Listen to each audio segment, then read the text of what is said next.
अरे जा बेवफा, अरे हम तो तेरे दिल की महफिल को सजाने आए थे। तेरी कसम तुझे अपना बनाने आए थे। अरे किस बात की सजा दी तूने आए बेवफा। अरे हम तो तेरे दर्द को भी अपना बनाने आए थे। जाता दूता जाए करे जा जिंदगी में कबहू ना। जाता दूता जाए करे जा जिंदगी में कबहू ना।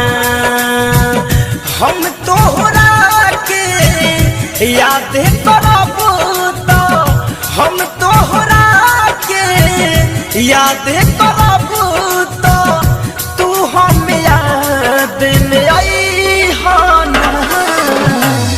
जाता दूता जाए करे जा जिंदगी में कबहू आई हो ना। जाता दूता जाए करे जा जिंदगी में कबहू आई हो ना।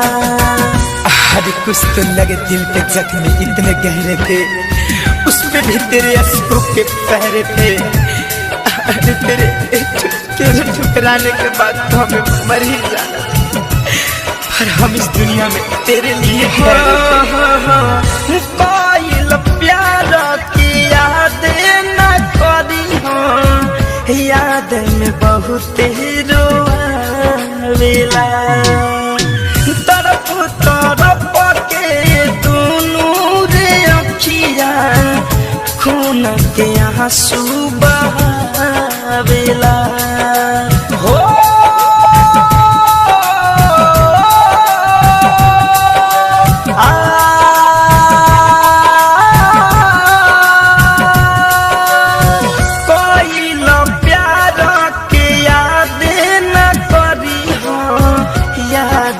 बहुत रोवेला तरफ तरफ के दोनों रे अखिया खून के आंसू बहावेला।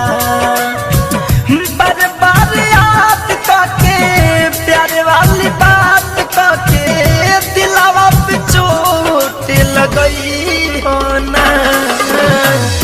जाता दूता जाए करे जा जिंदगी में कबहू आई हो ना। अरे हम भी कभी मुस्कुराया करते थे, उजले चमन में खिलखिलाया करते थे।